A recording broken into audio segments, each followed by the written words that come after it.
Perkenalkan, nama saya Salma Khairia Putri. Saya dari program Administrasi Pendidikan. Di sini saya akan menjelaskan tentang komunikasi organisasi. Yang pertama, kita akan masuk ke pengertiannya. Secara sederhana, komunikasi adalah penyampaian ide pikiran atau secara umum disebut informasi dari seseorang yang kita dapat sebagai sumber atau komunikator. Artinya, jika seseorang menyampaikan sesuatu kepada orang lain, berarti orang itu mempunyai informasi, ide, pikiran, dan keinginan untuk menyampaikan kepada komunikator. Jadi, proses penyampaian ide, komunikasi, pikiran, dan perasaan dari satu orang atau sekelompok orang kepada orang lain atau ke kelompok yang lain, artinya terjadilah interaksi di antara kedua belah pihak tersebut. Jadi bisa dapat kita simpulkan, komunikasi itu adalah informasi yang kita dapat tentang ide, pikiran, perasaan tadi sampai ke lawan bicara. Itulah proses komunikasi. Di komunikasi itu ada yang dapat tentang komunikasi efektif. Jadi komunikasi efektif itu adalah pesan yang disampaikan oleh komunikator sampai kepada lawan bicara persis sama, jadi tidak terjadi penambahan atau pengurangan informasi ataupun perubahan informasi. Yang kedua yaitu proses terjadinya komunikasi. Proses terjadinya komunikasi menurut pendapat ahli ada 3. Yang pertama Laswells, yang kedua Senin and Weaver, yang ketiga Robbins. Yang pertama yang Laswells terbagi menjadi 6. Yang pertama Who, yang kedua Seward, yang ketiga In Which Channel, yang keempat To When, yang kelima with what effect. Jadi kalau yang Who itu pelaku utama atau pihak utama mempunyai kebutuhan untuk berkomunikasi, dan yang memulai sesuatu komunikasi bisa seorang individu atau kelompok, organisasi maupun suatu negara sebagai komunikasi. Yang kedua yaitu Seward, yaitu dikomunikasikan kepada penerima atau komunikan dari sumber bisa disebut dengan komunikator atau isi informasi. Yang ketiga in which channel, yaitu menyampaikan pesan dari komunikator kepada komunikan atau penerima pesan baik secara langsung maupun tidak langsung. Yang keempat to whom, yaitu menerima siapa berupa suatu kelompok, individu, organisasi, atau suatu negara yang menerima pesan dari sumber itu. Yang keenam ada with what effect. With what effect ini menerima pesan dari sumber seperti perubahan sikap dan bertambahnya pengetahuan. Dan yang kedua ada menurut teori Senin and Weaver. Yang pertama information search, yang kedua transmitter, yang ketiga receiver, yang keempat destination, yang kelima noise source. Dan yang ketiga ada menurut Robbins. Menurut Robbins, yang di sebelah kirinya ada tabel. Yang di sebelah kirinya terdapat pesan yang akan dikirim dan penyandian pesan. Yang di tengahnya terdapat saluran, di bawah saluran ada gangguan, dan di bawah gangguan ada umpan balik. Dan yang di kanan ada pesan yang diterima dan pesan disandikan. Pengirim atau komunikator mengirimkan pesan dengan cara menyandikan pemikirannya. Yang kedua, saluran merupakan perantara yang dipakai pesan dalam menyempuh perjalanan. Yang ketiga, penerima. Bisa juga kita sebut sebagai komunikan adalah objek yang menjadi sasaran pesan. Yang keempat, gangguan. Gangguan itu yang terletak di tengah-tengah tadi.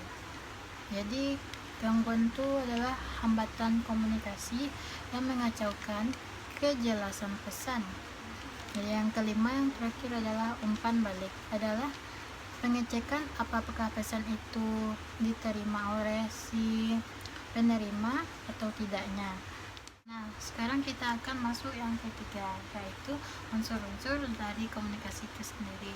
Yang pertama ada komunikator, yaitu orang yang ingin menyampaikan pesan atau yang ingin mengirimkan pesan informasi dengan cara menyendirikan pikiran. Menyendirikan pikiran itu berarti mengakalkulasikan bentuk-bentuk dari informasi itu sendiri. Yang berarti sendi berarti ada makna di setiap bagian-bagian tadi. Yang kedua, ada pesan itu sendiri atau informasi itu sendiri. Adalah penyajian oleh komunikator atau pembicara dengan bentuknya bisa tulisan, gerakan, ekspresi wajah, dan bisa verbal, apapun lah bentuknya. Yang ketiga, ada saluran. Saluran adalah media yang dipakai dalam menempuh pesan. Saluran itu terbagi menjadi dua, yaitu saluran formal dan saluran informal. Saluran formal adalah disediakan oleh organisasi atau lembaga, kemudian mengikuti rantai otoritas dalam organisasi tersebut. Yang kedua, saluran informal adalah diciptakan secara spontan dan muncul secara tiba-tiba atau tanpa tanggapan terhadap pilihan-pilihan dari individu itu sendiri. Yang ketiga, ada komunikan atau penerima pesan, adalah objek yang menjadi sasaran tempat pesan itu sendiri. Dan yang kelima, ada gangguan. Gangguan itu hambatan komunikasi yang mengacaukan kejelasan pesan, sehingga gangguan itu menjadi sumber dan terjadinya miskomunikasi. Yang keenam, ada umpan balik. Umpan balik itu pengecekan pesan, apakah pesan itu telah terkirim kepada si komunikator atau belum, atau yang diharapkan oleh si komunikator. Yang ada tujuan dari komunikasi itu sendiri. Yang pertama, untuk membangun pengetahuan. Yang kedua, memahami orang lain. Yang ketiga, supaya yang kita sampaikan bisa dapat dimengerti oleh orang lain. Yang kelima, bagaimana bertingkah laku terhadap orang lebih tua dari kita.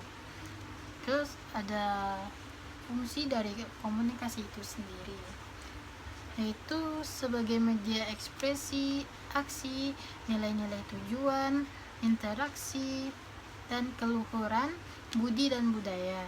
Yang kedua dari fungsi komunikasi, proses aktivitas pengembangan, kreativitas, dan inovasi atau penciptaan pengetahuan.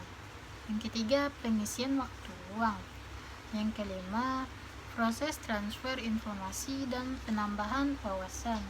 Yang keenam, untuk dapat mengenal diri kita sendiri. Dan di sini juga ada tujuan dari seseorang saat berkomunikasi.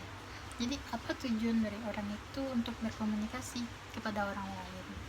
Jadi yang pertama, untuk merubah persepsi sikap dan perilaku orang lain itu. Yang kedua, untuk dijadikan sebagai alat menyatukan aktivitas, maka muncul aturan, muncul persepsi, dan muncul SOP.